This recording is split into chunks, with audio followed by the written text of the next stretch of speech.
Bro, hold on. Let me talk. Bro moving stiff when he walk. I'm too tight. Got the G on my. I'm too tight. Got the.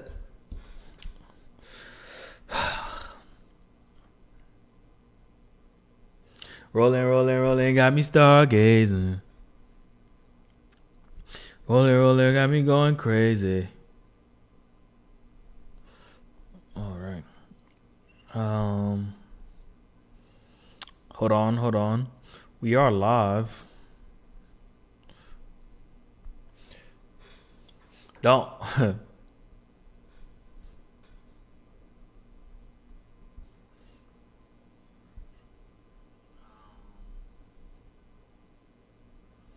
Okay. I wanted to make sure that. Hey, welcome to another stream. Welcome. We here. We live. And we're about to get it started. Quick little stream. Shout out to all the people, new subscribers. Shout out to all the people who's joined the channel. I came to a realization or discovery because I'm always trying to learn. I'm always trying to grow. I'm always trying to better myself. And in that process, sometimes I have to reanalyze my preconceived notions or things that I think that I know, but I really, but I can be wrong.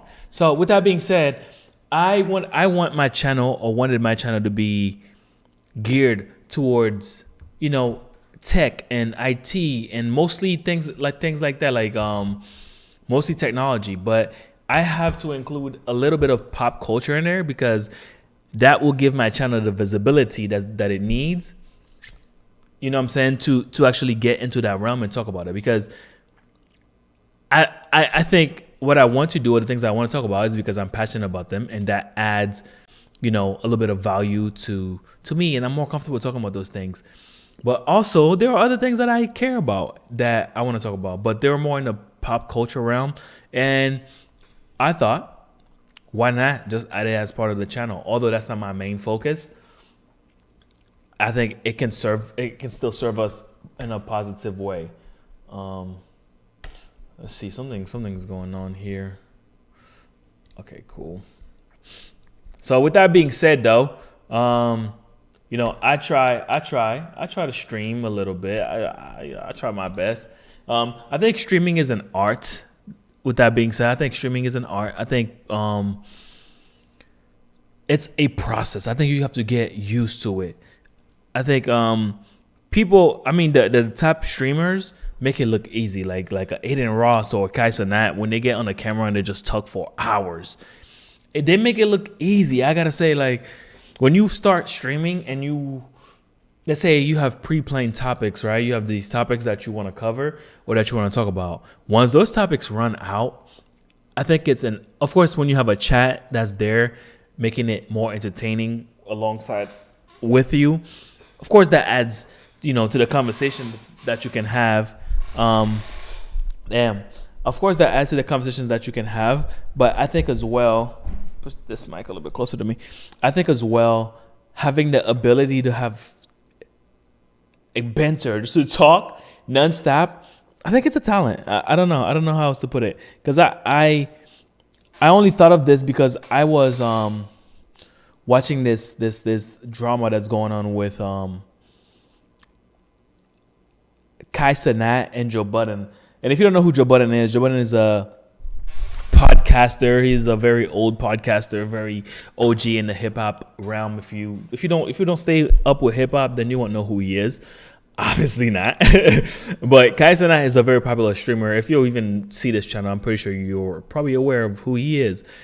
And I think people undermine streamers because they think it's an easy job. Is it easier than a regular blue collar American that's doing hard work? Yes, it's way easier, and they get paid more. I mean, I think when it comes to that kind of thing, people undermine them, and people always be like, why do they get paid more? I don't think it's how hard you work that means how much you get paid. Over and over, our society is showing that to us. Like, you could work hard. You could work in the oil field. Will you make a lot of money? Yes. Will you be making millions like a sport athlete? No, because that's just not how things work. Like, the more value you provide to a certain group of people, like when you provide value to a larger group of people, then you get paid. And especially you get paid a lot more money. And especially if, you know, it's quote unquote your own business or you're independently doing this, you'll get paid a lot more. You share a lot more of the profits. A guy like a blue collar American, most of them for the most part, you know, they work for a company. Does that make it less valuable? No, that's not what I'm saying. It's still valuable work. It's still things that our society needs to keep going. And I would argue almost to the same thing. Like, our society is so technologically dependent at this point that we need a Kaisa now. We need a streamer. We need a Fox News. We need a CNN. Like, even though they're not integral to our society, they are entertainment. They still keep our society functioning. Like you know, people need entertainment. But you know, forever and since I could ever remember, like the internet or hip hop or internet culture in general, it's always a back and forth. There is always a back and forth of YouTubers. There's always a back and forth of like people bashing on older people, or like the older generation bashing on the newer generation. Like, that has always been a thing. But you know, Joe Budden is one of those guys. He doesn't shy away from I guess putting out his comments on other rappers or things like that. Or like, well, that's what he does. He has a podcast where he comments on rappers and he comments on hip hop culture and pop culture in general. But I don't watch the Grammys. I barely even listen to hip hop anymore because the content hasn't evolved with me. I think a lot of the rappers that I like Pusha T personally, but the other rappers that I used to like, I feel like they haven't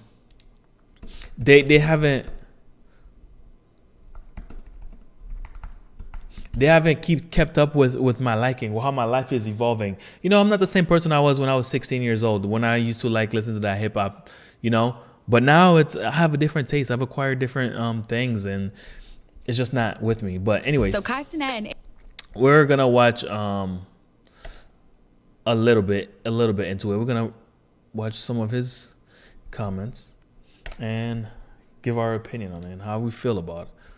Well, I'm hijacking this because I couldn't find the original video. I didn't have time to watch Joe Budden and Brent about the shit either. Yo, y'all little streaming niggas don't always run shit. Shut the fuck up. That's the. Some people don't give a fuck about your numbers. Yeah, we don't care about none of that little streaming mosh pit, marked card, whatever you niggas is doing over there. And let's keep it a buck. Parks, you said it. Utopia was mid, yo. Yeah. You didn't deserve to win. I'll say it. Fuck that. You fucking Topia. That shit was ass. Nopia, nigga. That nigga's just crazy. That shit was, man. I'm just so happy that the streamer, that the little fuckity fucks finally have a look in the mirror moment and say, oh, it's not about us. No. Nah, bro. I think Joe Budden is such a hater. Like, every time I see him, all I think of is hater. Like, I never see a Joe Budden reaction or him commenting on music to where it's not like him hating. And I think the popular opinion right now is that Joe Budden is hitting on a new generation, which that's a thing though. The same thing where it's like the younger generation hates on the older generation for gatekeeping or not passing down knowledge, especially in hip hop. I think Joe Budden, that's he has the right to hate or to dislike things. I think when it comes across as like salty, even if you're bringing up numbers and you're bringing up all these caring about the streaming things, streaming is winning right now. All these dudes are signing hundreds of millions of dollars. Like, if you're talking about numbers, that's the reason why they're so popular, because they're doing big numbers. Joe Budden would probably sacrifice his own son to get to the level or to the numbers that some of these guys are getting at. Like, if you want to be 100, you know what I'm saying? Like, because they're all playing a numbers game. Like, he doesn't have the Joe Budden podcast just to be kiki, you know what I'm saying? He's there for the numbers. He's talking about Kai Cenat and all these other streamers because they bring the numbers. I am talking about the Kaisa Nine and the Aiden Rosses because I know people are looking out for those people. Like, it's just common sense. And that's the reason why he does it as well. It's not because he's noble and he's looking out for the greater good of society. Like, what the fuck? Adults are out, nigga. Yeah. It's a good one. Niggas got pocket handkerchiefs in. Niggas got fly shit on. Musicians are out. Yeah, real execs. Business people, you little fuckity fucks. Shut up for a change. So sick of these niggas. We only get to do this once a year.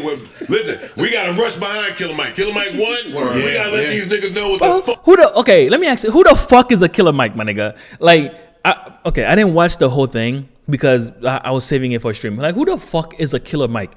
Tell me the last song you knew about Killer Mike. And I don't even like the new generation of hip hop. I didn't even listen to Utopia or none of that shit. But like, who the fuck is a Killer Mike, bro? The only time I've ever seen of him is like he's a black activist. Okay, good. Thank you for your efforts and bringing the black community something. I don't know what the fuck he's bringing us. But anyways, right? I didn't even listen to his album. Like, who the fuck is, if we're just giving out these awards just for charity or just because he's a black activist, just call it the Black Activist Award, my nigga. Don't give him an award in hip hop for best music or for best album when nobody's listening to his shit. Like, how? Let me take a step back. How are we judging these awards? We all know it's not merit based, right? It's all like some dude who has an opinion just like mine, and they just be like, you know what? This year we're gonna give it to Killer Mike, not because he had the better project, not because he had the most numbers, not because he had the most streams, not because he has the most fans. We just feel like he deserved it this year. I think that's how that shit works. I might be wrong, but it's very likely that's how it works. Because there's no way, like, nobody knows about a Killer Mike, bro. Like, unless you were born in the 1700s and still a slave, you know? Okay, that's not funny. But you know what I mean? You know what I mean? Like, nobody's checking out for Killer Mike. Like, and why is he winning, like anything? Like, man, I ain't gonna lie. My barber fucked me up. I can't go to that nigga no more, bro. My shit's fucked up. What we really think. But niggas is getting dressed and bringing women out tonight. All you fucking incels. And the bass player. Kaisenet responded to Budden's comments on his Twitch stream on Wednesday, February 7th, saying, "This is what we have here is a case of old nigga syndrome, my nigga. Bro, why not? Y'all start talking about streaming niggas, bro. Stop doing that, bro. Like, we some little niggas, my nigga. I would buy you, my nigga. Do you understand that, bro?" I think Kai as well, when I think a lot of people do this thing when they where they bring money as an argument point, and I think that's so weak. Like, money is not the strongest money is not the thing that's gonna make your argument the strongest. Like, whenever someone brings money to make their point, to me, it seems weak. Like, yeah, we understand Kai is very rich, although he's playing in this fucking broken chair, and you know he's acting like he's one of us. He's human, I guess, but if it comes to like being on the same level as of getting money, he's very wealthy. He's a very wealthy dude. Like, well, he's rich. I don't know the difference in wealth and rich. He's definitely rich. So, yeah, but like if his strongest argument point is like, I can buy you, I don't know if that really like is a good rebuttal to Joe Budden's point. Like, it doesn't really respond to the point that he was trying to make. Like, respect to him for sure. The only thing I would say I was wrong at was like not even able to like do my research on Killer Mike and shit like that. But in the moment, if I want to voice my opinion, I'm gonna voice my opinion, 100%, bro. You feel what I'm saying? And that's some people's problem. I don't ever let the young niggas flourish. The young niggas think Utopia is fire. Let the young niggas think Utopia is fire. Chat, I be minding my fucking business, dude. And you talk about other niggas' careers, bro. Joe, you got one hit, Joe. Joe, pump it up. Like, you got one hit, dude. You feel me? No offense to your career and shit like that, but come on, bro. Aiden Ross also replied to Budden on his own stream, saying, "Man, Joe Budden, every single time that I see you or a clip of you, it's just on some hating shit, bro. I'm gonna be honest, bro. I don't know what you do. I can't." I don't know. I don't know where Aiden Ross got his voice in hip hop. I don't know. Like, I think he's now more and more trying to get integral into hip hop, like bringing these rappers and artists that are taking advantage of him clearly on camera, which is crazy as fuck. But Aiden Ross is like known for a different segment of streaming. Is he popular as fuck? Yes. Is he like talented in what he does? Yes, 100%. Because I think, like I was saying at the beginning of this, I don't think any of these guys would go far if they didn't have some sort of talent, either for streaming or for communication or for entertainment. Because doing this shit like by yourself, like at least they had to start somewhere, right? By yourself, like trying to stream this shit and get it to be entertaining without a chat, it's hard. It can be hard. I mean, now we see them at the level that they're at and they be like, oh, damn, they must have it good, or they're really good. But what did it look like at the start? Let's see what else he has to say. Even name one Joe Budden song respectfully. I know you used to rap. I'm gonna just be the honest as shit, bro. Like, you're one of these old heads that just hate. Why can't you be more like Rick Ross or Snoop Dogg, the OGs that are cool as fuck, and just like respect and show flowers and appreciation towards all the young motherfuckers and shit? Yo, I ain't gonna lie, bro. You have no room to talk, no room to speak. You know what I'm saying? Lay your opinions about me and Kai to ourselves. Me and Kai are 10 times more richer than you, and you will ever be, old man. And we're more humble than you, and we're nicer than you. You're obviously a very salty old man. You have nothing going on for yourself.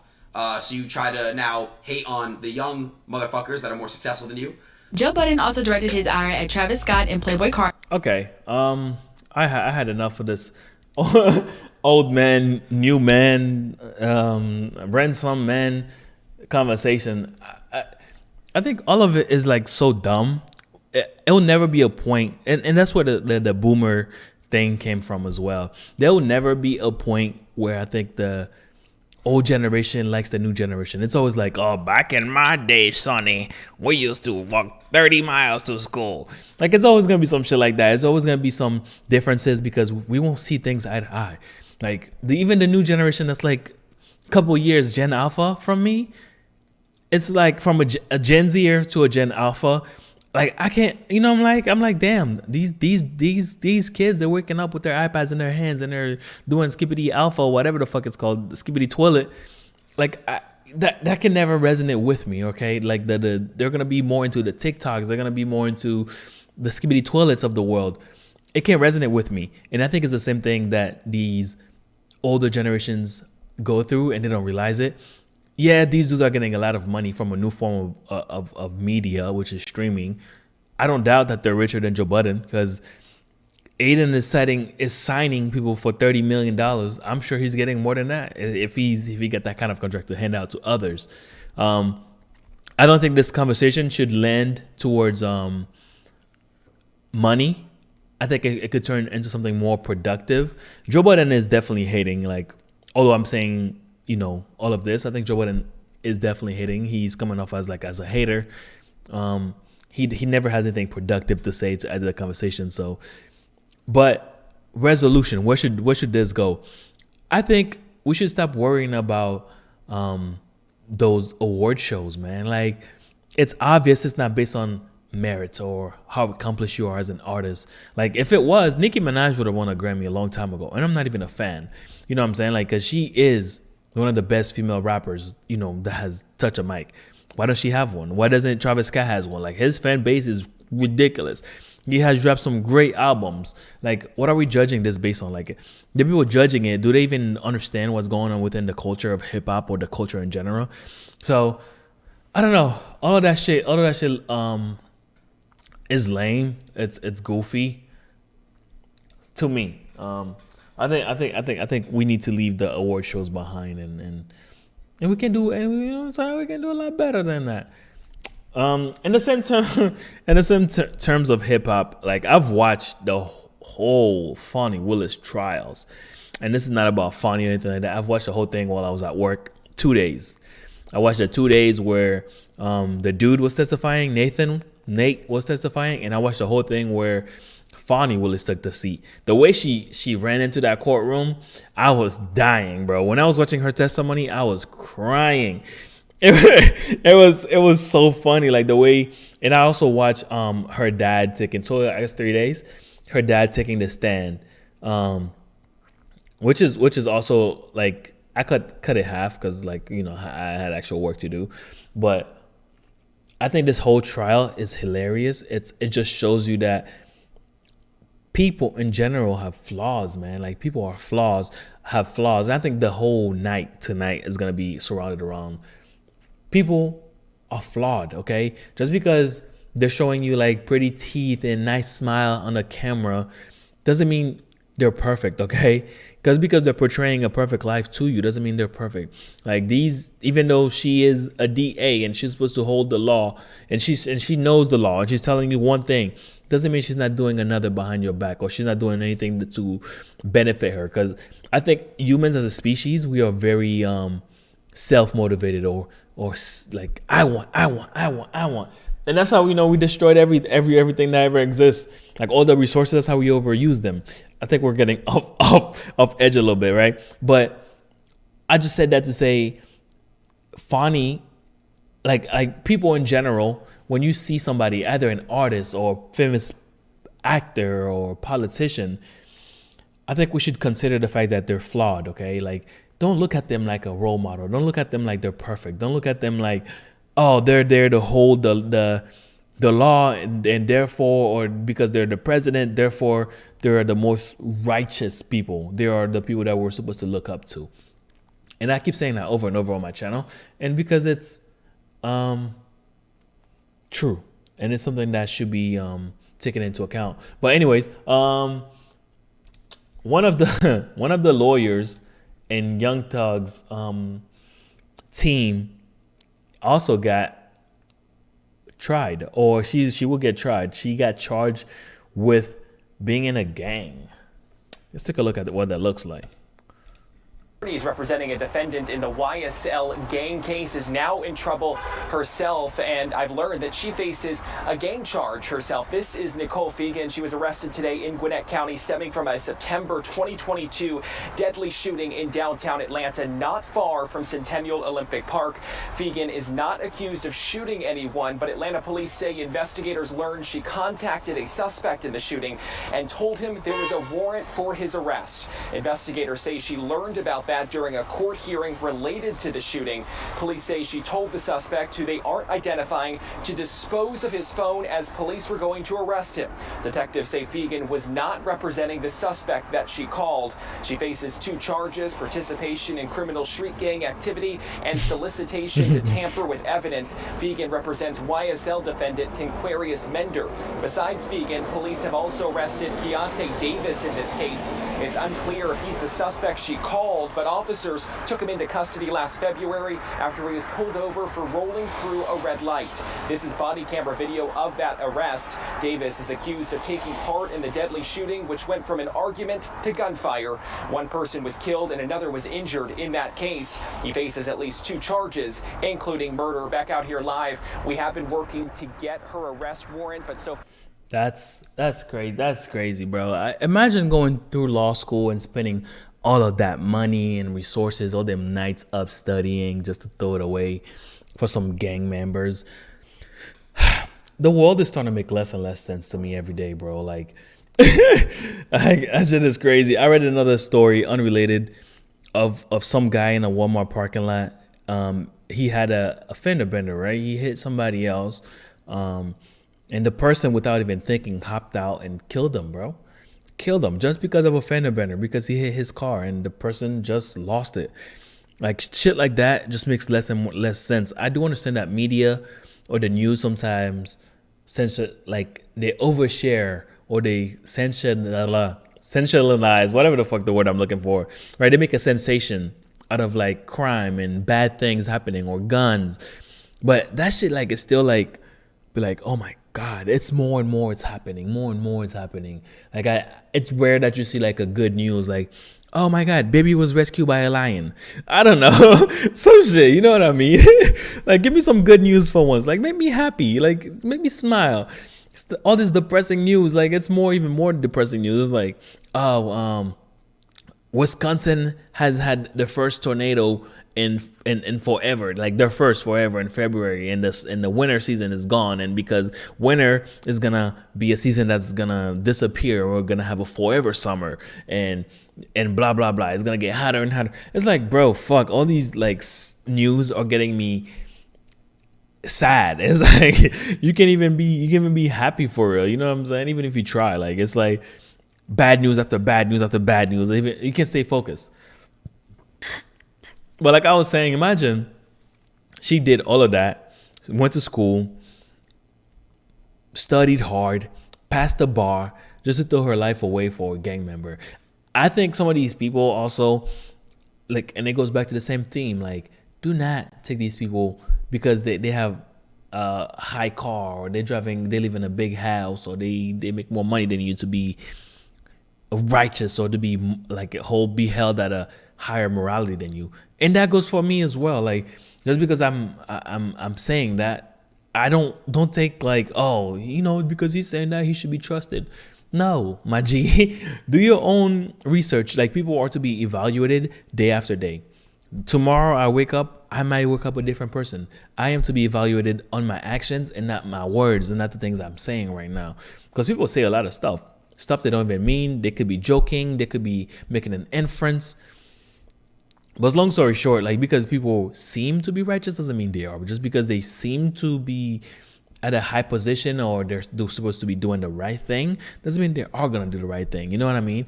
Like, imagine being a lawyer and you have no other thing in your brain.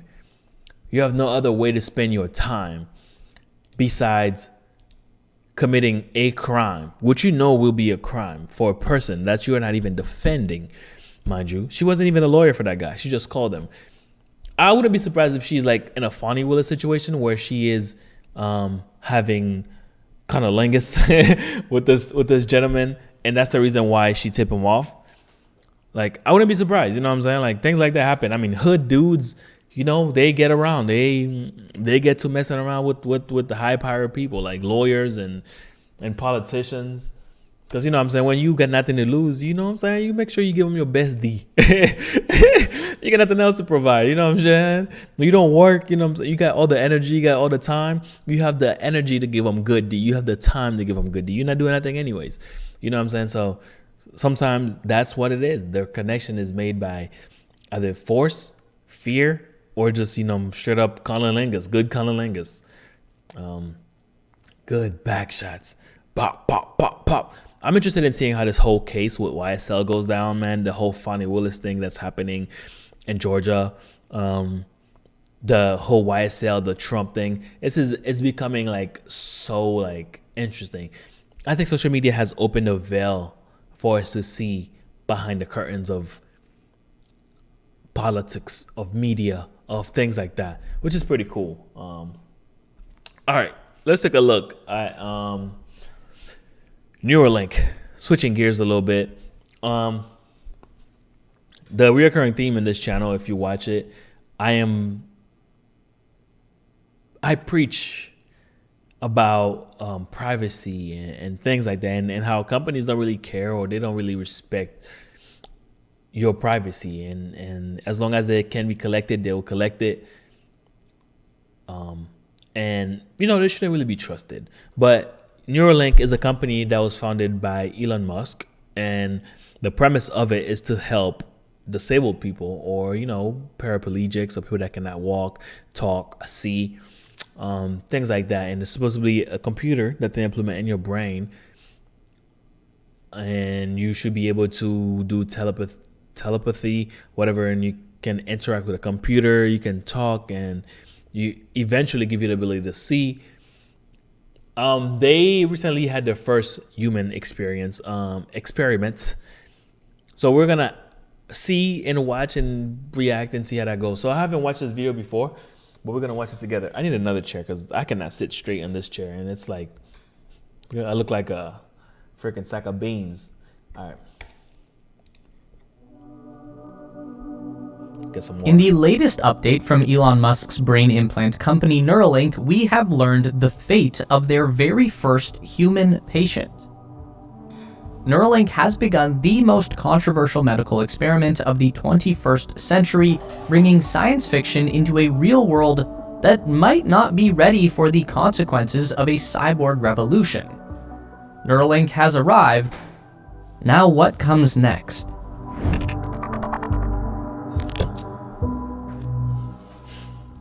On Sunday, January 28, 2024, Elon Musk's Neuralink carried out their first robotic operation on a human brain.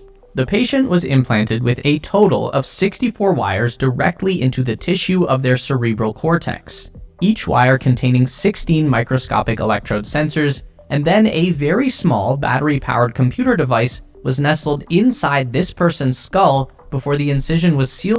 I think another thing that I think is interesting, like when people talk about the future, right? They're usually like, they said in the future we're supposed to have flying cars already.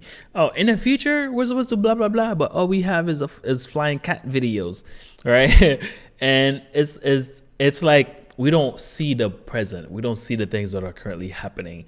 That's big. That's some shit. Like if you had told me in 2010, I'd be like, nah, ain't no way nobody's gonna do that.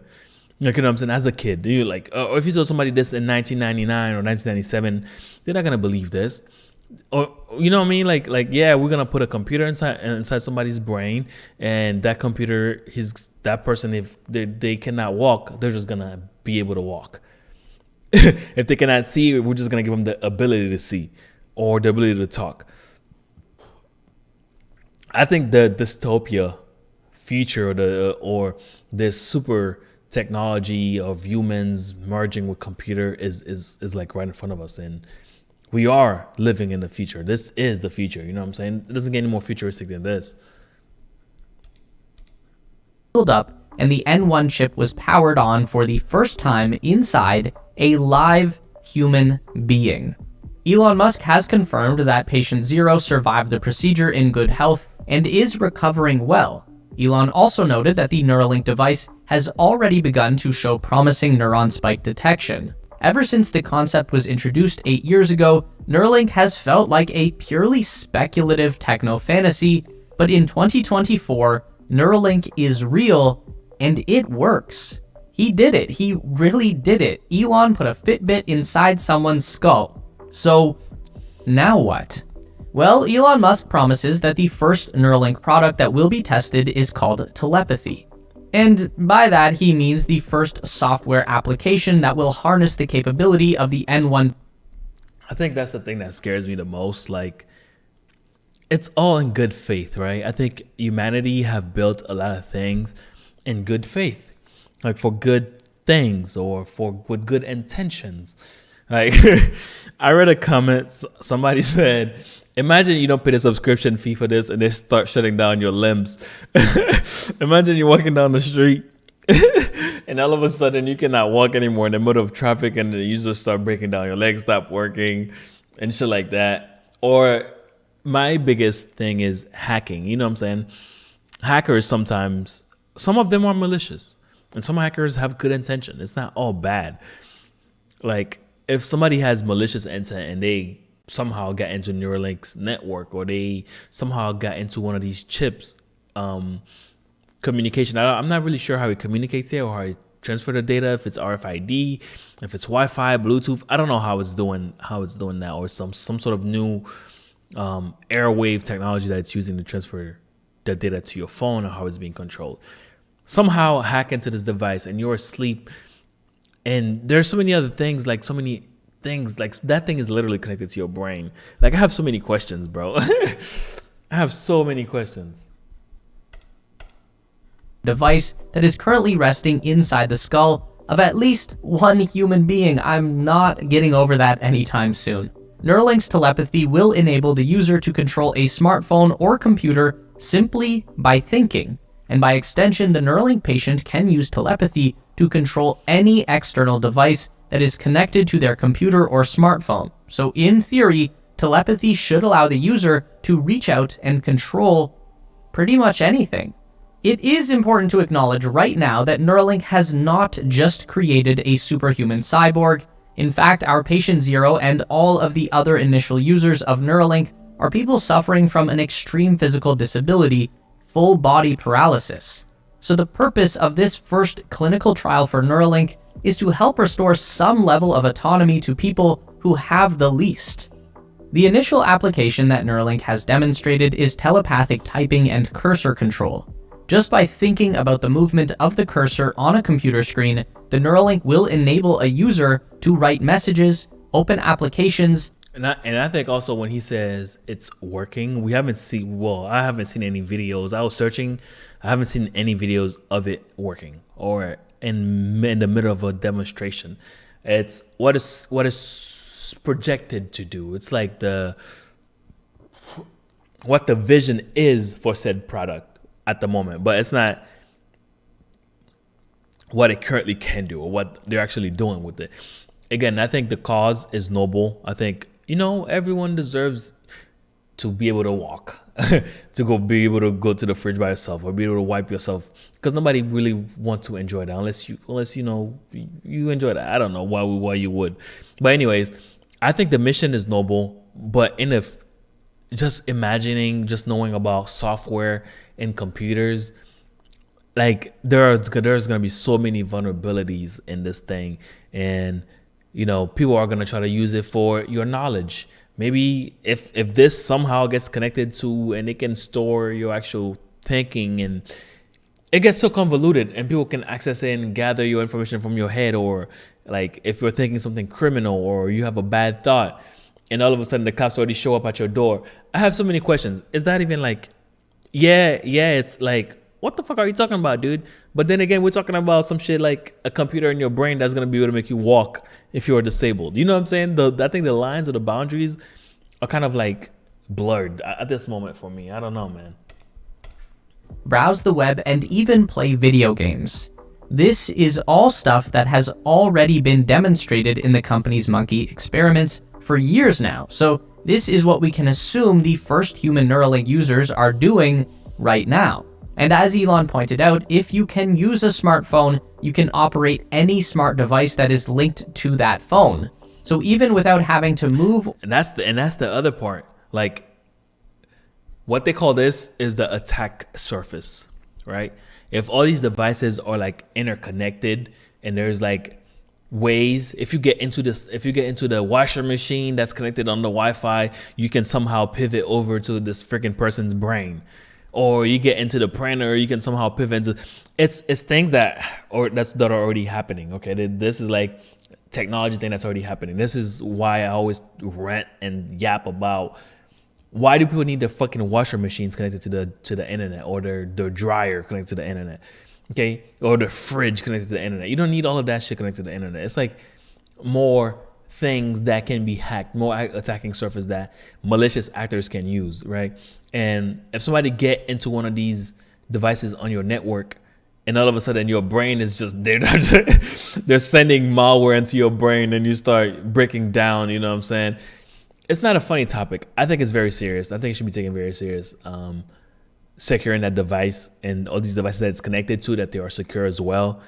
I don't see I think it's good. The technology is good, but I don't see any good thing that can happen from the software end of this, even the hardware.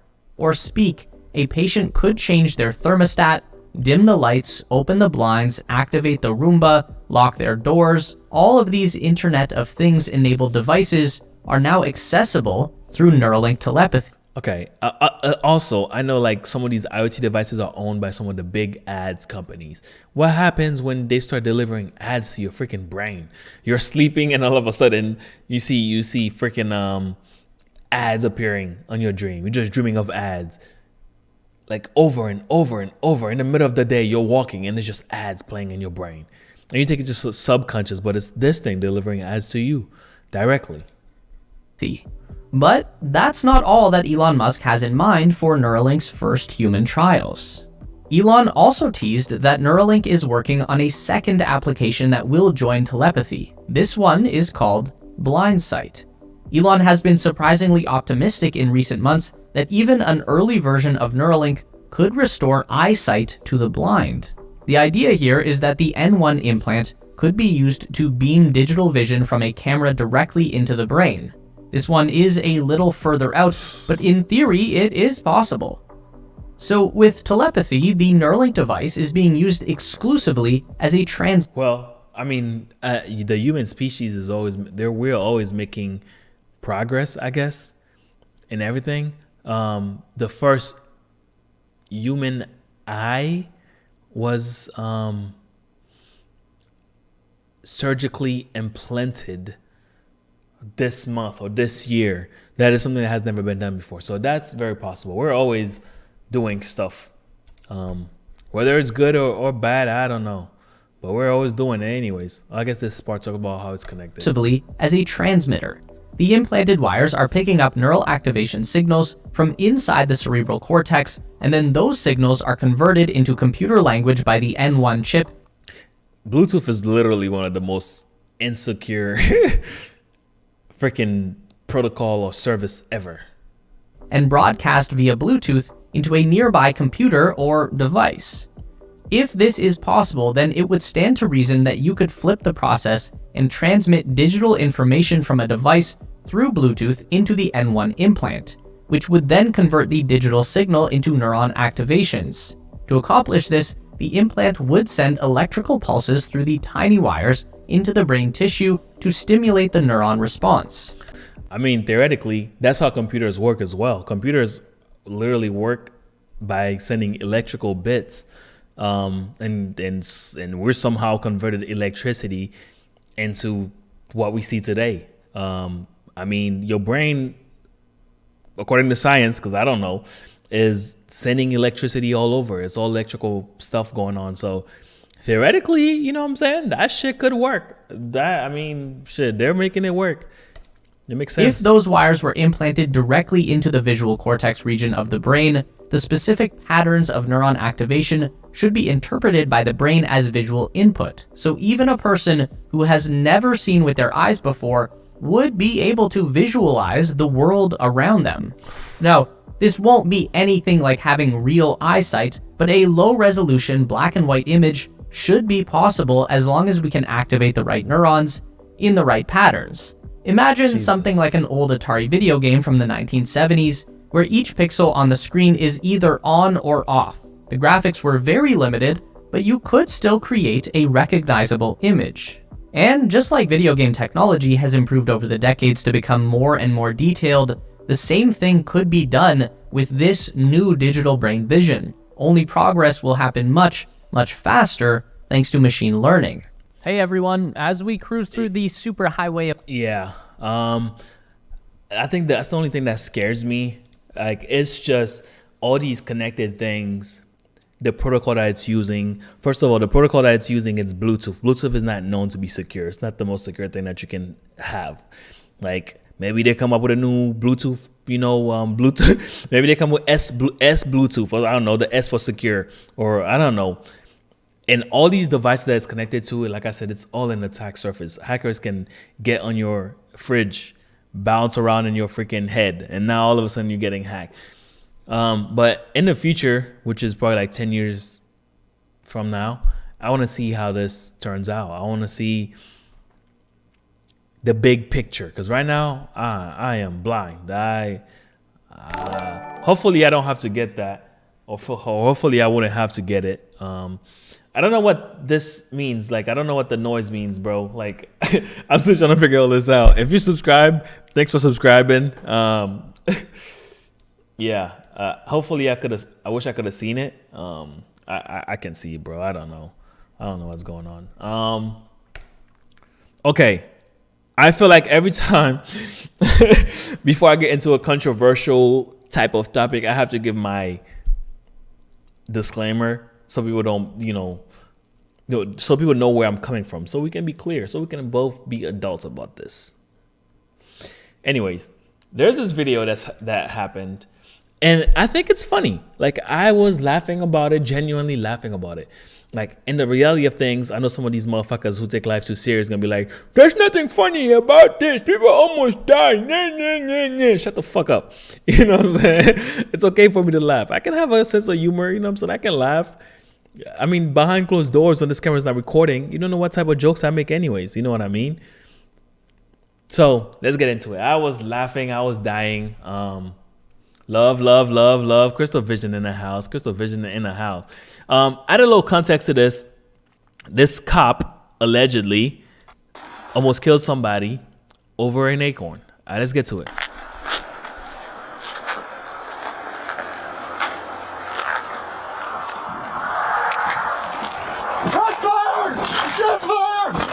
Shots fired! Shots fired! You know. Jesus Christ. Hold on. I want to rewind this a little bit. I don't know why. I don't know why I'm bending my neck like, oh, this is gonna make me see better. Like, I am so dumb, bro. Look at this, bro. So there's somebody's house right there, and they're literally in a line of fire, bro. Like, imagine your kids live in this neighborhood, and this jackass was just shooting that way, and your kid just so happened to be popping their heads out, and he missed a shot, and your kid got hit.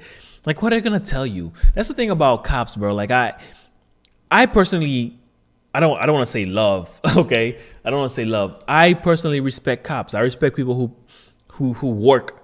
I respect people who put their life in danger to be able to support communities. I respect those people. I cannot stand with people that be like defunding the police. I'm sorry. We're just not in the same boat. You know what I'm saying? I'm a law-abiding citizen.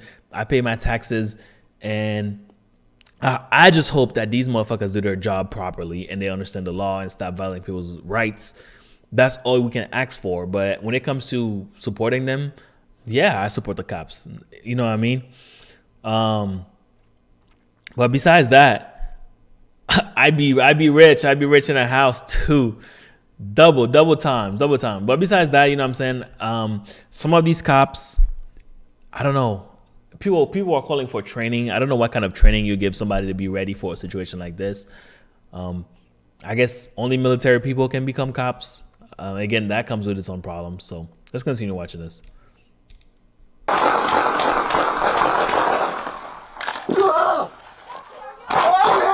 I'm here! What? I'm there!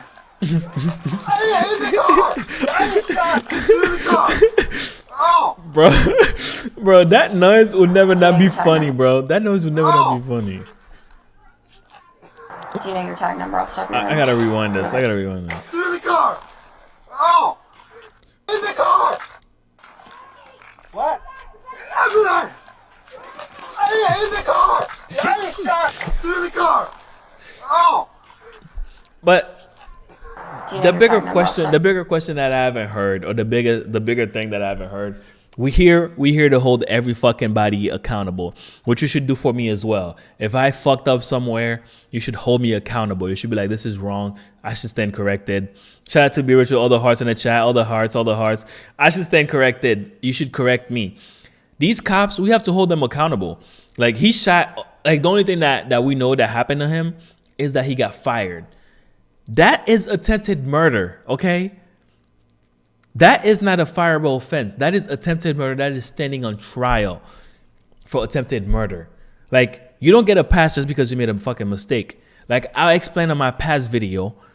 If I make a mistake and I drop my gun and then somebody across the street get hit, I am getting charged. Or if my firearm accidentally discharged and it hit somebody, or it grazed somebody, or I'm shooting or shot somebody in somebody's home, I am liable for that. Why are we not holding these cops to the same standards? But of course, we're gonna have an internal investigation and we're gonna find him not guilty and whatever the fuck. But nobody's pointing out the fact that this is attempted murder, bro. Aggravated assault, something. Give him a slap on the wrist. Give him 5 years in jail, 2 years, 2 months. I don't give a fuck. But nothing at all, just getting him fired, sitting on his couch and getting paid still? Come on, bro. Like, this shit makes no sense to me. I mean, and I see the reason why people don't like cops, though. I see it. You're good. Okay, it's okay. What? Oh! Where? Right there? This shit is so fucking dumb. It's so I cannot wrap my head around this whole thing. Okay, she should get hit with attempted murder as well. I'm sorry, attempted murder for both of them, bro. Like, I know everyone has been putting the focus on this cop, the male cop back there, but she should be attempted murder as well. She didn't see any fire coming or any shots coming from the vehicle, and she just rushed to conclusion and start, bursting rounds into this car. Mind you, I think they put 15 rounds, if I might be incorrect on the exact number, into this car, and they didn't even hit the dude. The dude is still alive, which is a miracle on its own. Attempted murder for both of them. Don't just let them retire. I don't think nothing happens to the female officer. I guess she didn't do anything wrong. I don't know the law. Jesse, are you okay? You know what's crazy? Just watching this fucking goofball in the background. She could have easily shot him as well. Like, you know what I mean? She could have easily aimed like down sight where she's at right now, and she could have easily hit the dude. Jesse, are you okay? Get in the house! Get in the house! Jesse! Get back! Where is he? Where is he?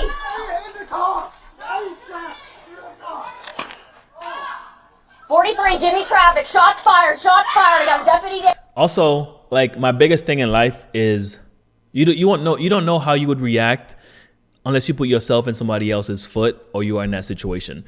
I know being a police officer isn't the easiest thing in the world. I'm not saying it is. I don't know how I would react in that situation, but I know I wouldn't react like that, bro.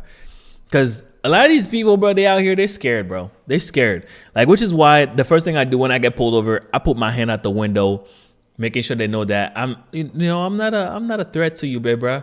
Like, I'm not gonna shoot you. You're gonna make it home safe. At the end of the day, that's all we want to do. Everybody want to make it home safe. The cops and the people, the citizens. But to react like this, bro, like, and I know he's not the only one out there that's doing that. You know what I'm saying? Down.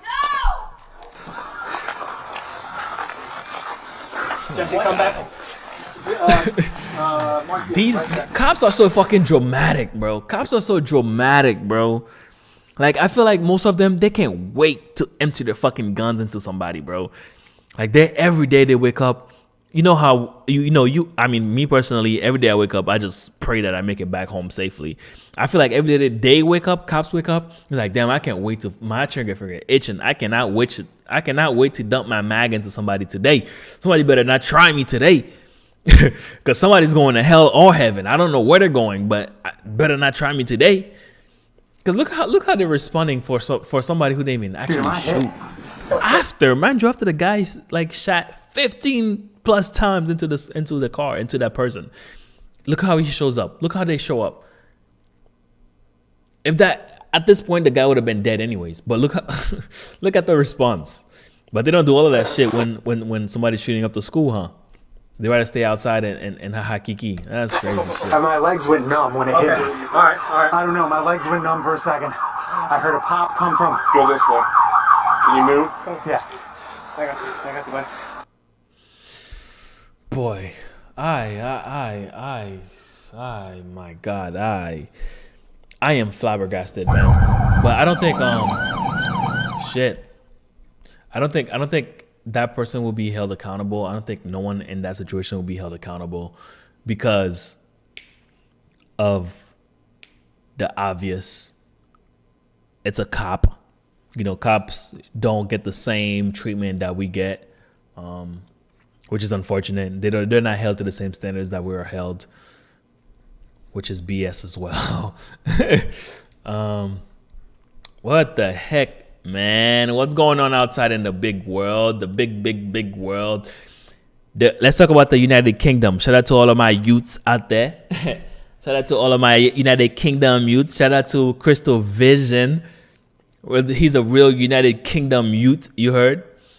I seen something. I don't know whether or not it's true. Hold me accountable. I only saw it from the news. Let me. I don't know if I can hide. Anyways, I don't go fuck. Yeah, do what you can do with that information. Shout out to all my United Kingdom youths. You heard? I was browsing the internet, and I do, which I do very often for haha kikis and jokes. I saw this article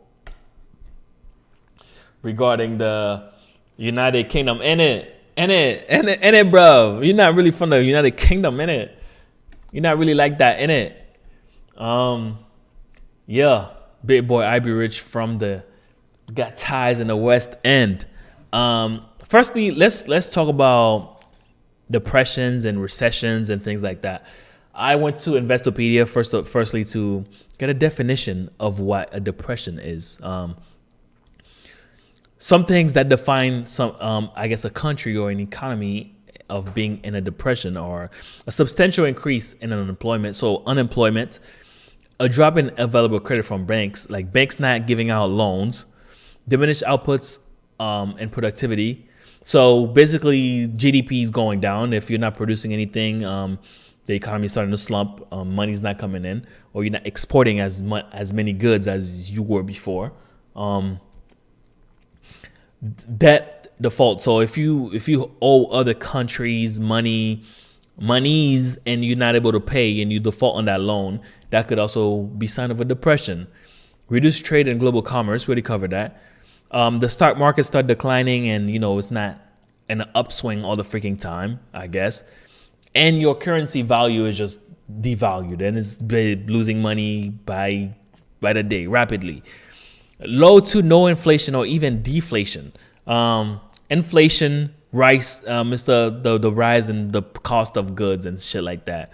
Blah blah blah blah blah. Okay, that's all we need to know before we get into this story. Oh, a nightcap. I might like that. Okay. Apparently, the United Kingdom has fallen into a depression with worst GDP performance in 2023 in years. And this was a brand new release, February 15, and today's the 18th.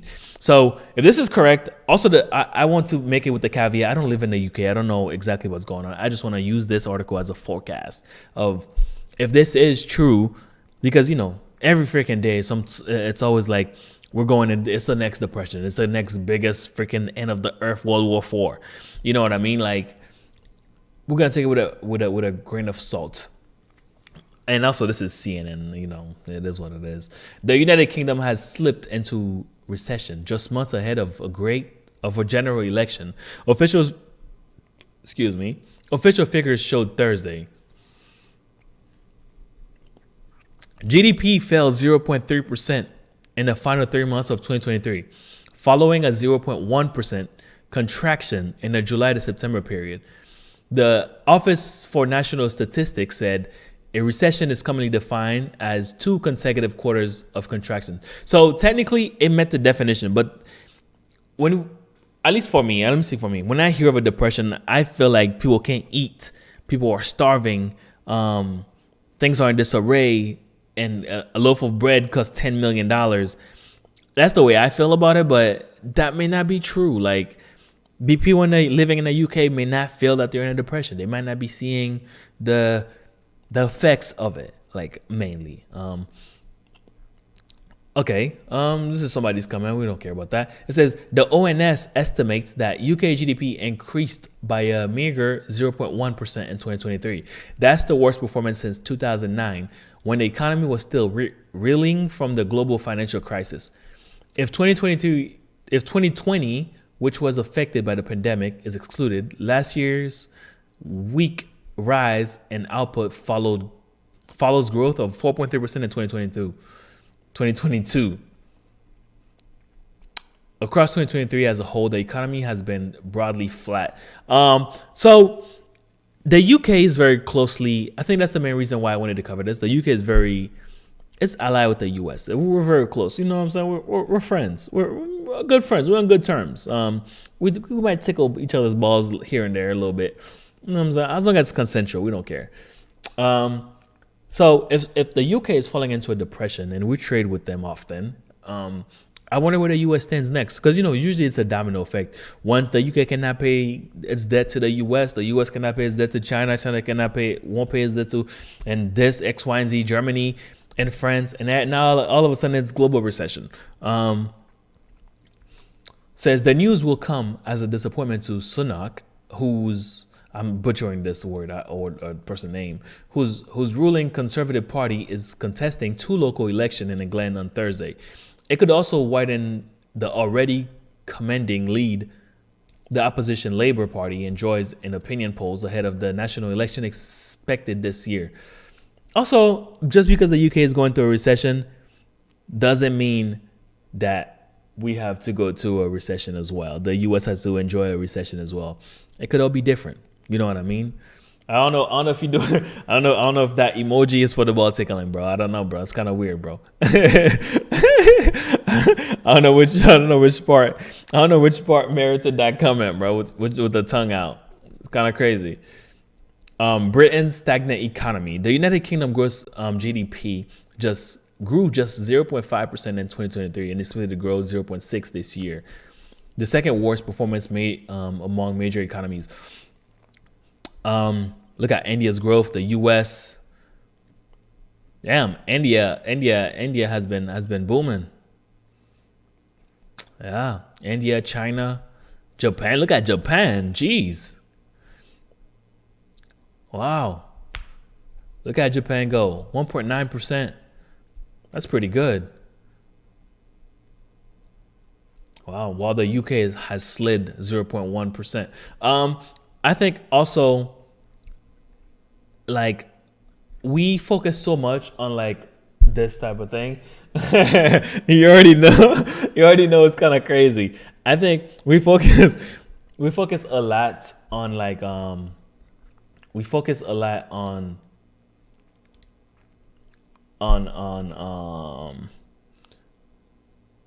we focus a lot on growth every year over year. We're expecting a growth. We're expecting this. We're expecting the economy to grow. We're expecting them to make more money, which is fair. Like this is how we've thought of things. But why is it not okay for, this month or this year for things not to go as well? It doesn't mean a depression is happening. I know in the econ sense, that's the definition. But I'm just saying, like, why? Why can't we have just a little bit, unproductive this year? We're not producing as much money as we were expecting to. That's okay too. You know what I mean? Like, that can be okay. Like, we don't have to make more money every freaking year for us to be like, oh, we're doing good. We're doing great. Why don't we worry about feeding our people? Why don't we have another metric? If everybody's eating and everybody's stomach is full, we're doing good. If we have shelter for everyone and the kids are getting educated, we're doing good. Why can't that be a metric instead? But nah, fuck it. It's all about how much money we make this year versus last year. The data also provides an unwelcome backdrop of the government annual budget announcement next month.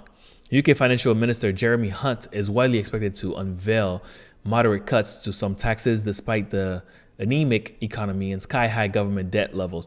But that's for everybody, you know what I mean? Like, the U.S. debt levels don't even get me started in that shit. But the only thing is the U.S. still makes a lot of money. We just spend a lot of it to please whoever we're pleasing. I guess we do some ball tickling here also. It's not just the UK. We'll tickle our own goddamn balls, goddammit. Hunt said Thursday that low growth was to be expected due to the high interest rates, which the Bank of England has taken to levels not seen in 20. Damn, I just realized something, bro. All these countries have a Federal Reserve, obviously, but like, I wonder if they all work in the same fashion. Like are they not owned by the government? Are they all like private entities? Because the Federal Reserve in America is private, and it looks like it works the same way because the Bank of England literally dictates the interest rates, which is interesting as well. So here's more like the price indexes, how much the inflation has been beating their ass. It says annual UK inflation was unchanged in January at 4%. That's still double at Bank of England's 2% target, but much lower than the record high of 11.1% in October 2022. God damn. Food inflation fell to 7% from a recent high of 19.2% in March 2023. Damn, I wonder how much the loaf of bread costs. Compared with the previous month, food prices posted their first decline in more than 2 years. Meanwhile, salaries have now grown faster than prices for 7 consecutive months. Boy. Okay, my boy the Beaver says, bro, the more you look, the more you peep. We really just England part 2. I don't know, bro. I disagree. England is us part 2, my G. Ain't no way. We're better. We're better. America's better than England in every single kind of way I can think of. Well, except for one, transportation. The public transportation is really good.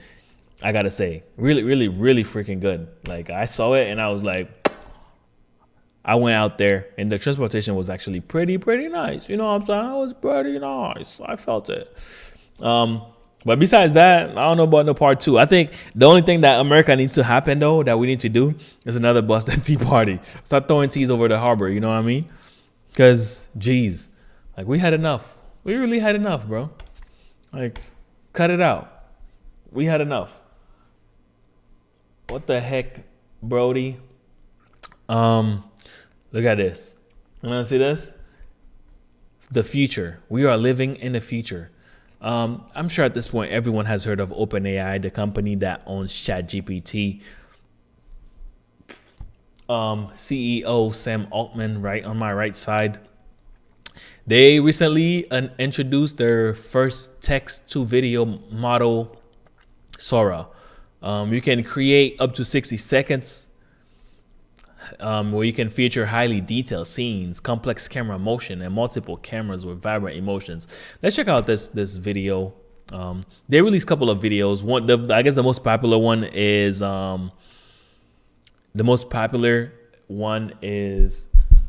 some dogs, but we're gonna check this one out too.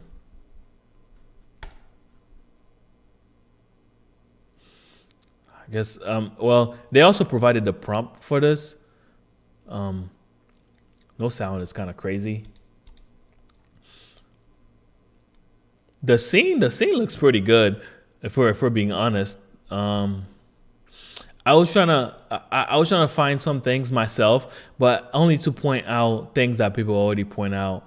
Like she kind of looked like she's floating into this red thing right there, and that some of these people right here just disappear in the middle of nowhere, or just appear just completely swallowed into the earth. You know what I'm saying? Well, besides that, the technology looks really good. It looks really good. Okay. Yeah. I feel you. You're right. New York does have good transportation. I guess that does compare to the UK.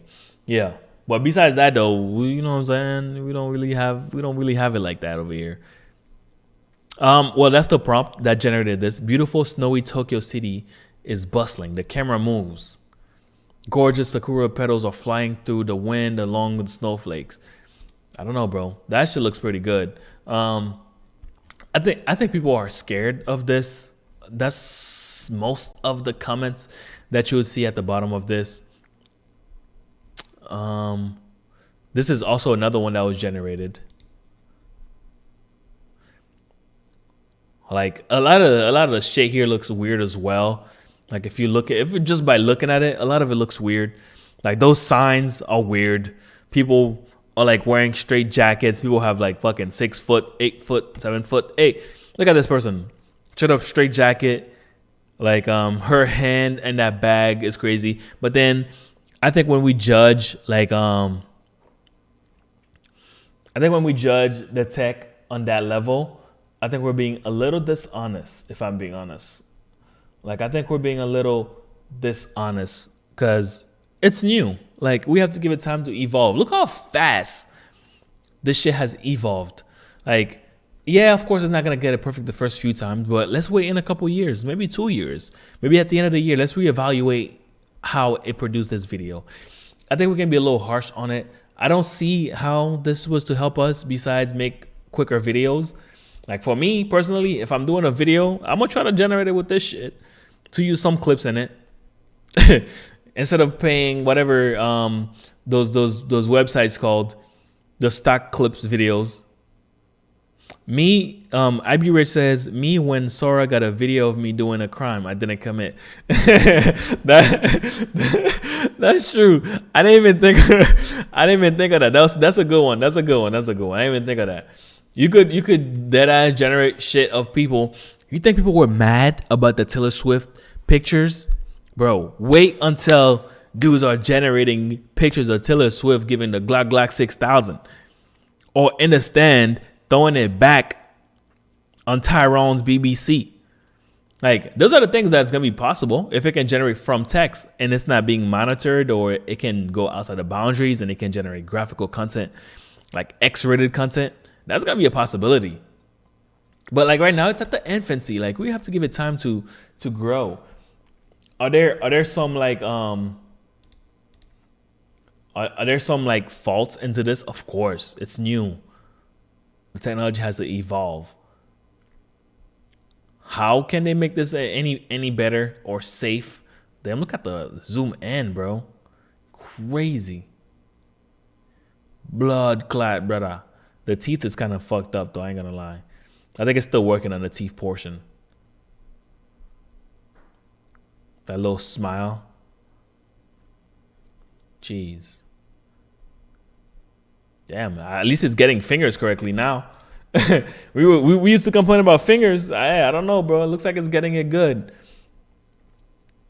That's another one generated by, I guess, a little monster.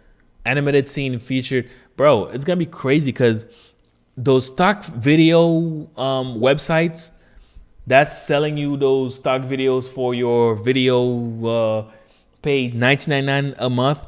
I'd rather pay ChatGPT. Like, I know it's taking somebody out of work, but I'd rather pay ChatGPT the $17 a month that they're asking for and generate unlimited content, 4K. You can generate a whole scene to demonstrate what you're trying to say.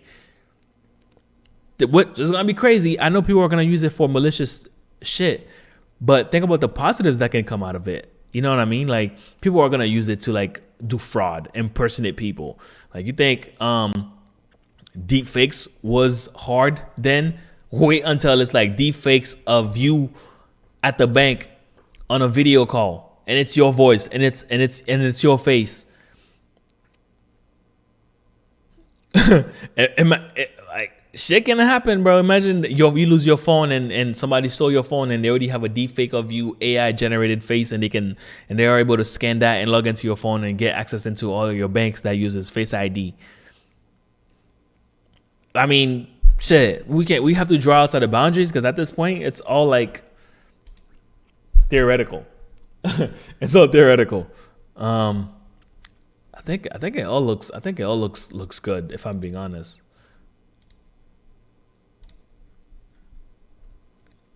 Like, look at this. This shit looks really good. Like, it's look at the details in the eyes, the details on the helmet. It's good.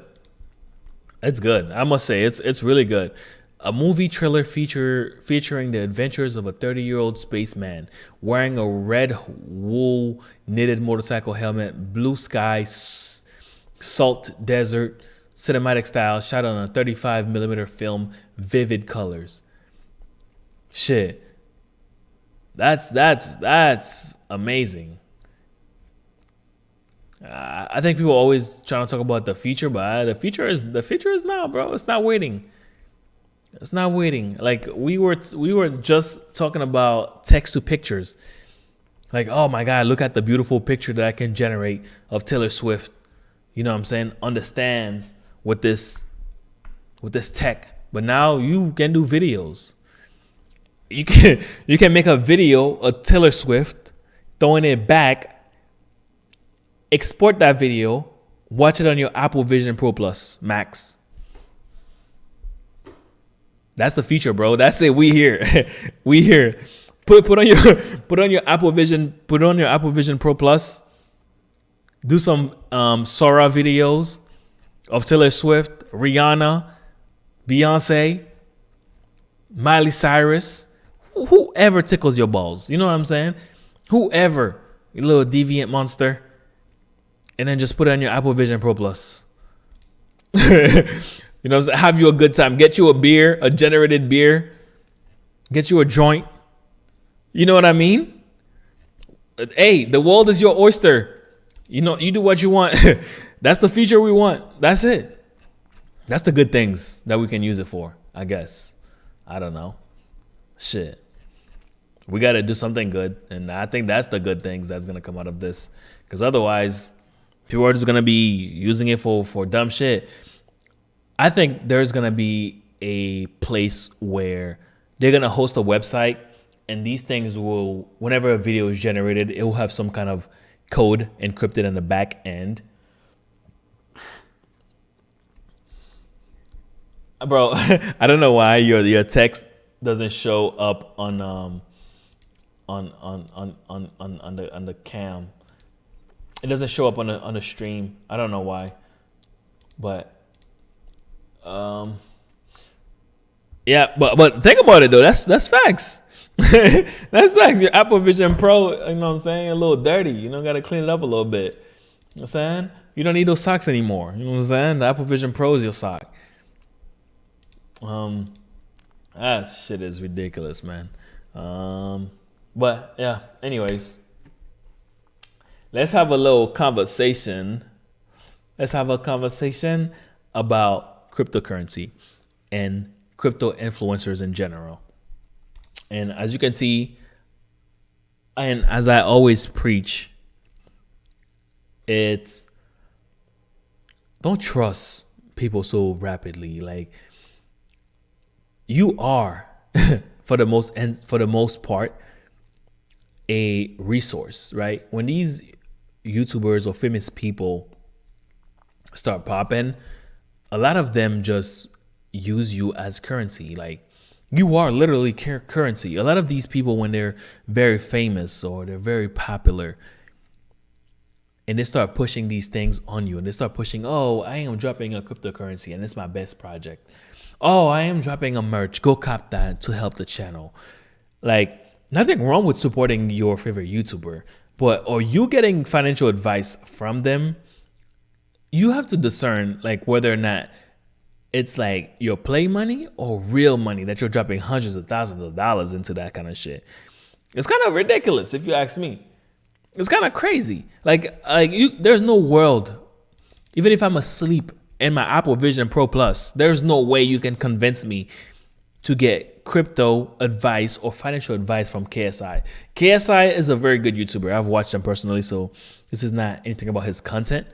But there's no world where you can convince me to get financial advice from freaking KSI. He's a goofy boy. You know what I'm saying? He's a goofy boy. He knows nothing about finance. He knows nothing about personal wealth. There's no way you can convince me otherwise. But recently, Coffeezilla, who always and who is always investigating YouTubers and their financial wrongdoings and shit like that. He's a YouTuber financial audit. He recently caught KSI with his hand in the jar. And KSI recently, just February 16th, and again today is the 18th, is promoting a new product. He is promoting some new thing, some new crypto space, some new.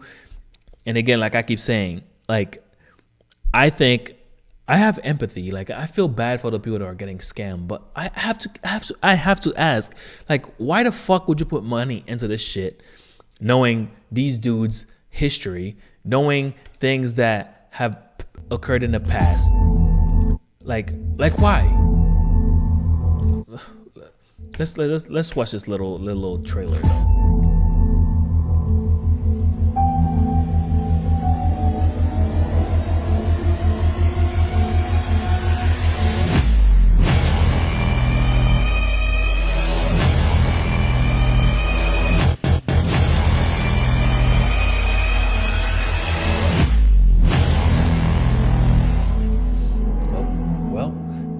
I guess I'm staying up. I guess I'm staying up until this project comes out on the 27th. But like I was saying, like, these dudes always have a new project coming out. Deuce, I'm gonna catch you, bro. I'm gonna catch you. Deuce, thanks for staying in the stream and watching the stream. But these dudes always have another project coming out. They always have some new oh, this is the most exciting, this is the most sexy, this is my passion, baby. Trust me, this one is it, bro. Like, bro, there's no way in hell you can convince me to take financial advice from any of these dudes, from any, even Coffeezilla. You cannot convince me to get financial advice from him. You cannot convince me that he is to be trusted. You cannot convince me of that for any YouTuber. My whole point is, do your due diligence before you put money into these things. Do all of them have like malicious intent? No, of course not. I personally believe that most people want to do the right thing, but most people also want to scam. You know what I'm saying? It's a coin. It's 50-50. Most people only want to look out for their best interests. Most people do not respect their audience. Most people just want to make a quick buck. Most people don't work off of, I guess, being loyal to their fan base. That's not how that shit works. People just want to do what's best for them. But anyways, we're going to check out Coffeezilla's video for a little bit and see what his investigation entails into KSI. Is one of the world's most popular YouTubers, but yesterday he accidentally exposed the pump and dump crypto scams that he promoted. They've been hidden for 2 years, but only came out when KSI logged back into his old Twitter account, saying, "Does this still work?" Now, if you didn't know, this is KSI's crypto account where he used to talk about crypto coins he liked, but he messed up because one investigator has been waiting for him to return to the scene of the crime, and that person is not me. It's Zach XBT, a crypto investigator on Twitter who I'll link below because his work is incredible. He's a friend of the show. We've collaborated a lot. I just encourage you to go follow him. But I was shocked when he said this. In before he starts sharing garbage again, dumping your tokens on Logan Paul's lapdog is permitted and encouraged. Now, many people, including myself, hadn't seen anything from KSI to this point that seemed shady.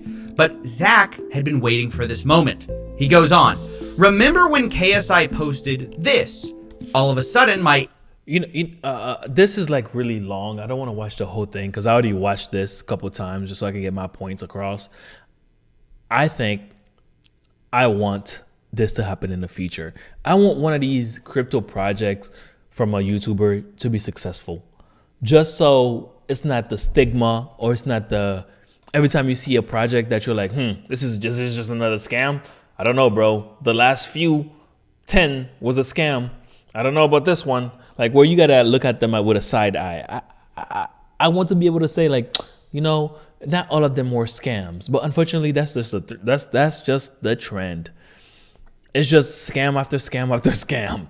Like, you cannot escape it, which is very unfortunate. But then again, you gotta watch and be careful of YouTubers because they're not financial experts. They're just entertainers.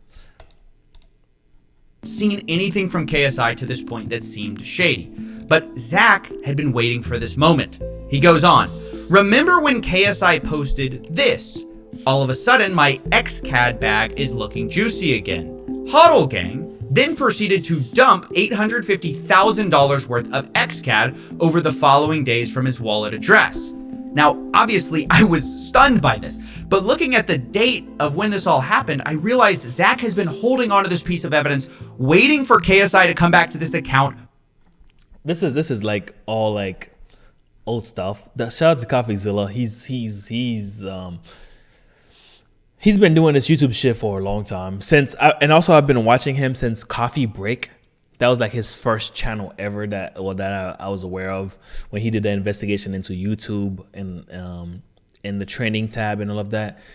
Like, he's a great channel, but even him, I'd be like cautious of things that he report. You should do your own due diligence always. Always trying to hold these YouTubers accountable, and because at the end of the day, everybody is profiting from this YouTube shit, bruh. Everybody's looking for a way to get more clicks or get more like. Even though if the intent is good, like Coffeezilla's intent is to stop them from scamming other people, there's still a benefit at the end of it for him. So could he misled other people or mislead other people just for him to profit or for him to get more views? 100%. Does that mean his intent is not good? No. Because people always, the number one thing is people always be like, he's only doing this content so he can get clicks and likes. Yeah. Everybody's doing that shit. Everybody's that's making YouTube videos is making it for likes and clicks. You know what I'm saying? Straight up. So him doing it for that doesn't mean it's wrong, but he could be doing that and two things can be true at the same time, and it could be like for his own personal benefit. And he could also have a good motive behind it, exposing these scams.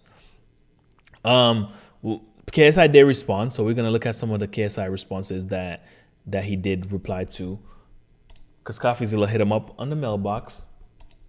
Following statement. Hey bro, I mean, I'm still HODL gang, LMAO. Sold some profit, as well as my own money, to put into Luna, thinking I would profit more to buy back more XCAD, and took a major L. Still fully believe in XCAD, the ability to earn from watching content. Honestly, you should talk to Redacted. He's very excited about this project. I never left crypto. I've just been watching it from the shadows. It's kind of hard to leave when you've invested so many years into it. So that's his statement. He then shared a personal account screenshot showing that he does have some XCAD still held. But while that's an interesting fact and an interesting explanation, it doesn't really change the core accusation of whether he pumped and dumped his fans. And I thought it was interesting KSI didn't deny the crypto wallet was his, or that he made that amount of money. He's just telling us, well, I'm still hodling some of it, just 800,000 of it I sold. Now, to be honest, I don't buy this explanation for a second. But I mean, people are always gonna make money for this. Do I think it's like big news? No. But I think it's a big deal. Yes, because it's gonna keep happening. It's a reoccurring theme over and over in the space. It's something that we simply cannot avoid until YouTube either does something about it or the government does something about it. Because people are always trying to profit, bro. If there is a way to make money, you best believe somebody's gonna make that money. Even if it's morally righteous and incorrect, if it's illegal, people are always gonna find a way to make that money, bro. That's all I want to say. I want to hear the drums for the main course of the night. Coffeezilla versus Spencer Cornelia. Firstly, I want to say that this is not bias in any kind of way. I've watched Spencer Cornelia when he was like at 50,000 subscribers. I thought he had some good points, but I think the bigger he got, some of the things that he covers were a little iffy for me. And I'm personally not subscribed, although I'm subscribed to Coffeezilla. Let's take a look though. I only say that just to say that I do watch both of them, but although I am subscribed to Coffeezilla, I don't think this is my point of view won't be biased or jaded. Let's take a look. And this is allegedly Spencer Cornelia, pictured here, is interviewing with Nor Trades, who is somebody that Coffeezilla exposed. Let's get into it, man. The big parts of the Coffeezilla video that I thought was really interesting, and it made you look really bad, and it definitely looked compelling that you were a fraud, is that you got asked a question about, if you were so successful trading, why would you teach others? And you stumbled on your words, you didn't look good, and so I was wondering, just looking back on it, what's your perspective now?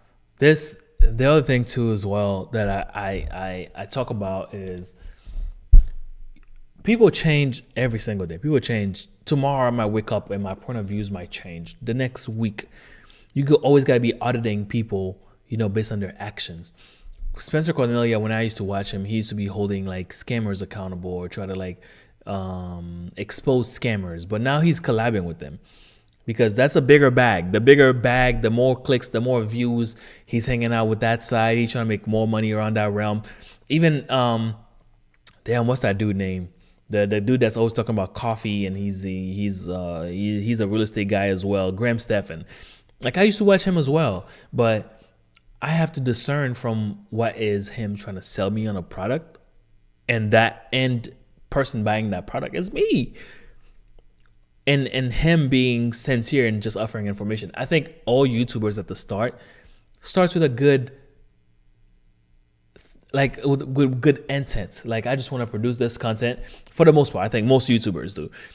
Like I want to produce this content just because I like it and I just want to spread the word of awareness. But I think the bigger the money gets, or the more they see like, oh, if I do X, Y, and Z, as they get behind the curtains, or because I think the more subscribers you get, you start getting behind certain doors that are closed, certain curtains that you could not open or veer through before.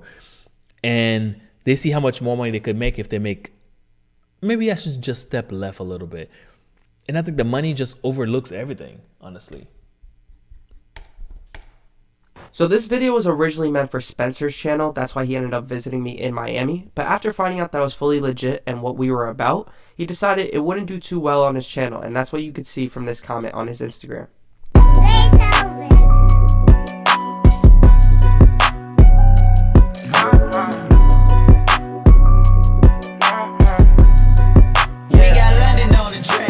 So yeah, I mean, I'm looking at the 420 puts if we get there on Netflix. Earnings this week and FOMC announcement, so implied volatility is pretty high. My entry is going to be about 420.20, guys. I'm in these. A little early, but I like the weakness. Oh, there it goes. Wow. Oh my god. Very nice. And that's how you do it. That was fire, never. Dollar drop right there. Probably do the math on my contract right now. I played it with 5 contracts. Looking at the 440 calls just in case I decide to take this. This part is boring as fuck. I want to get to the meat and potatoes of shit. It is basically what he does. He's a trader. I think supposedly this guy was multimillionaire at 16, just of trading. Things like that happen. Things like that can occur. Like people get rich very young. It's possible. It's not like something that's not possible to happen.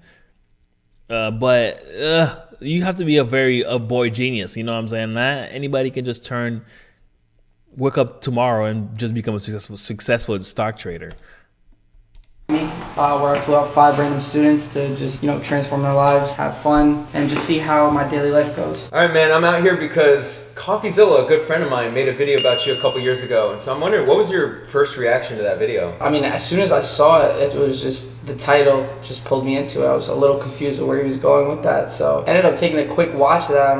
I looked at it and just said, it's just another one of those videos. And then I let it go. And then I looked at it maybe like 2 months later and it had like over 1 million views. What do you think the response was? Did you have students that were upset, or did you see like a loss of business at all from it? Students weren't upset because they knew who I was as a trader. But as far as loss of business, it actually multiplied my business, maybe like, it actually probably 10x my business because of that. That's fascinating. Yeah. And I don't always believe that. Like some of these videos, some of these scams, and there's no way it boosts your business from somebody exposing that you're a scam. No, that your business isn't doing as good as you're portraying. But then again, people fall for scams every day. People fall prey to like scams every single day. Coffeezilla made a video on this as well already, where he's reacting or giving his perspective to this video. Spencer Cornelia also answered to this video as well. So we're gonna take a look at what he had to say. His rebuttal is to this. Also, full disclaimer: Spencer Cornelia himself did not release this video because he thought it didn't fit his channel. Go figure. I wanted to switch, make a hard pivot into more long-form content. I thought it would be really interesting to sit down with people who had exposed videos made on them just to hear their perspective. Why didn't you release it?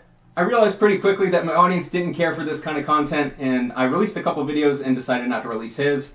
There was one element that had me a little worried, which is he claims to own and live in this mansion in LA. I did not find any proof that he owned it. He was going to send me the deed, to which he never did. That could be miscommunication, I don't know, but upon further research, it didn't seem that he owned it. That had me a little hesitant because if he was willing to lie about that fact, which doesn't really have any effect on his brand of day trading, I was a little concerned that there could be other things he was lying about. The question, do you think he's legit? I think he's legit based on everything I saw. I saw accounts. I saw his students who were making money. They claimed they were with him for a couple years. They showed their accounts. No. They preached about how successful he was as a trader and in turn made them as successful as a trader. My buddy who was with me was looking for my blind spots, and we didn't find anything to indicate he wasn't legit as a trader. You've got to be more skeptical of these people. So yeah, that's his explanation. Basically, the only catch he found him in was that he didn't own the LA mansion or whatever, Miami, whatever it was. That we're a little bit ahead. Coffeezilla is basically pointing out that Spencer Cornelia did not do a very good job. He was more buddy in the, I guess, quote unquote, interview with the person he is supposed to be investigating, rather than asking him hard hitting questions. And the fact that I think also I would like for Steven or Coffeezilla to go out, maybe do a thorough investigation or like interact with these people, just like Spencer is doing. Maybe he can give us a different perspective. Like Spencer's whole point was that's what he was trying to accomplish or what he's trying to achieve by going out there and talking face to face with these people, is trying to see the other perspective or the other point of view. I think Coffeezilla could very easily do that. I don't know if he'll put his life in danger, but it'll be something cool to do.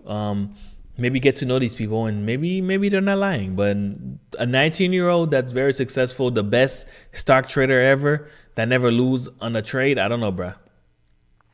I don't know. I was born tonight, just not last night. And this is the original video that got this whole thing started. I edited him. To be clear, this is what I watched. This is Loft's video. This guy is a scammer. He only came to this interview to advertise his scam. Do not join his Discord.